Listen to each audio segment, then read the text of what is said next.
What's going on, guys, and welcome to the channel. CLFurlong here, and we are all about running, lifestyle, and everything in between. And today we are going through the what sold for the week, and once again, being 100% transparent, it's been a below average week. It's been actually the whole month has actually been a bit of a roller coaster, and coming in at the second last week for the month, it's going to be interesting to see where we do wrap up. But this week, let's jump into the numbers. Let's jump into the top 5 items, and then I'll touch on a flop, and we'll go through a quick summary. And yeah, it's been a very interesting week. So let's get straight into it.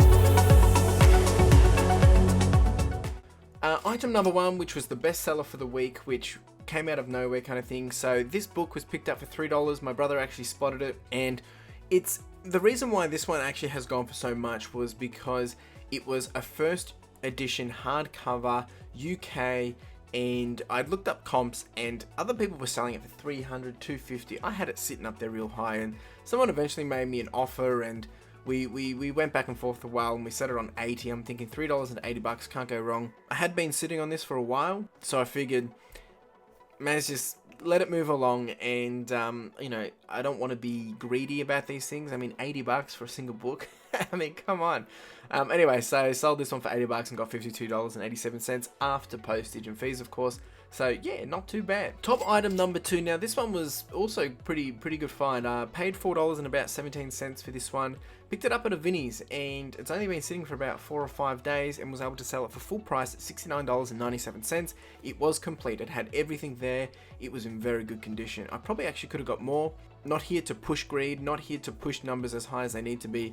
Comps were going between 60 and 78. I put it in the kind of the middle, and yeah, $69.97, so $43.17 profit. Not too bad. Keep an eye out for this one. This was a big box video game, so well worth it. Item number 3. Now this was Mortal Kombat 11 on Xbox One sealed. Now compliments straight to Carla, my girlfriend. She found this in salvos, and to find this in salvos, and I only paid.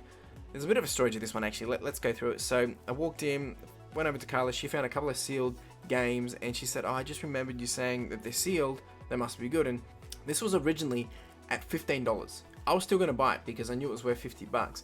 But when I went through the checkout, they were doing a deal of 4 DVDs for $8, and they put this through with a few other things as DVDs.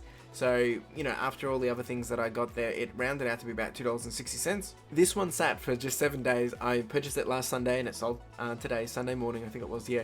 And yeah, sold it for $49.97, and that's a profit of $32.17. Item number 4, some more Star Wars books. Once again, these ones are no cost into the business, just because I had been collecting them for a very long time. These were some dupes, and was able to sell them off at $36 with a $20.10 profit, so not too bad. Now this one, bit of an interesting story. This was a basically a vintage hard case for cassette tapes that I picked up from a garage sale. It worked out to be about $2.50. I did sell this one for $34.60, and after fees, postage, got around $16.34. Alright, now one flop for this week, which... So remember that big bundle of Agatha Christie books that I got? I think I got around 40. Now there were basically 9 books in this lot, which were just, you know, a bit wrecked. You know, they weren't going to sell off by themselves very cheap. So what I kind of did was bundle them up for $36. Now the average of each of one of these, it works out that they're $18.45. Now I made a boo-boo here, and I didn't check how much it was going to be to post before selling it, just simply because I thought it was going to fit in a medium box. Unfortunately, with the bubble wrap and keeping them nice and secure, because they are old vintage box, trying to, you know, deliver the A-Games service when it comes to postage, turns out, yeah, I'm going to lose $1.08 on this, but not the end of the world. The other items that I've got from the Agatha Christie lot, that will still come out, and it will obviously make this completely worth it. So sometimes when you win, you lose. But yeah, a bit of a flop this time. Mistake on my side, and look, to be honest, I probably should have priced it a bit higher, or I think I actually took an offer at $36 for this one. So yeah, it is what it is, and we'll move on. So lessons learned. Alright, so here's the stats for the entire week. Now we've come in, look, it's an average week. It's probably, to be honest, a bit below an average week, and we've done 16 items, margin of around 49%. And cost of goods was low, $52, but sold was only $552. Usually we're sitting around the $660. Profit, $271.28. Now, it's interesting once again to have a look at the types of items that I've been selling this week. It was all books. a few DVDs and games, and we did have the odd toy and some bric-a-brac here as well. So interesting to see what's selling. Really weird week. I tell you, I think I had a couple of $20 days, and then I had nothing, and then I had a $180 day, then I had a $20 day, and then I've had like another $250 day, which was Sunday. So it's all been a bit up and down, and I know a few people are feeling and experiencing, you know, some really odd stuff. But one thing I want to be very clear on is this is part of the journey. And also, if you look into the market across retail at the moment, companies such as Kogan, JB Hi-Fi, all these, you know, brick and mortar, actually Kogan's not even brick and mortar, Kogan's online, they have actually had their worst months as well in terms of business updates, you know, since they've been skyrocketing, since we've kind of been crawling back to a normal. Now, the reason why, I mean, they haven't had a bad month, they just haven't been selling as much. They're still doing very well. But this is very interesting because society's starting to adjust based on getting back into routine.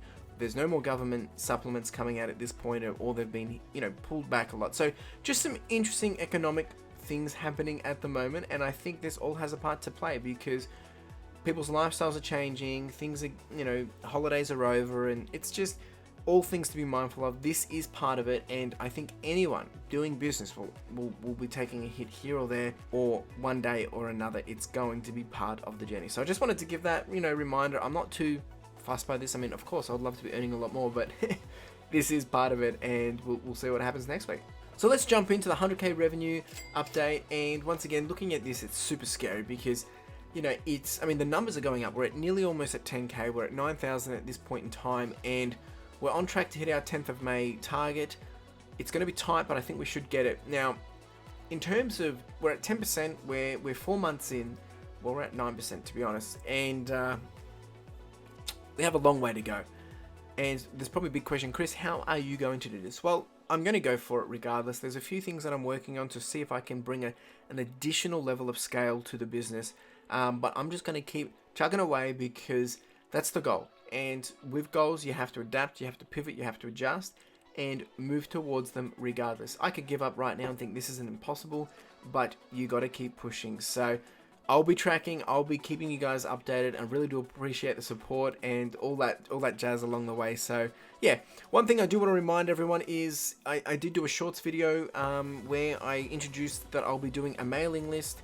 Well, I wanted people to join and jump in and join the mailing list. And of course, I also have my sourcing list. So if there's a certain item that you look for, want, or collect, or whatnot, if you can join that list as well, all these details below, of course, jump on in, because I'm more than happy to, you know, help out folks and friends and subscribers where I can. You know, we've just all of us come out with a good deal. Plus, it's going to help me move things along quicker. And the mailing list, well, there's a few things that I'm working on there, but I want to, yeah, start to give back to you guys as well. So, yeah, check that out as well. And once again, I mean, this week it's been another week of a roller coaster, but that's what it's all about. So really do appreciate you being here. If you enjoyed this video, make sure you like, subscribe, comment, do the whole shebang, and hustle. Ciao.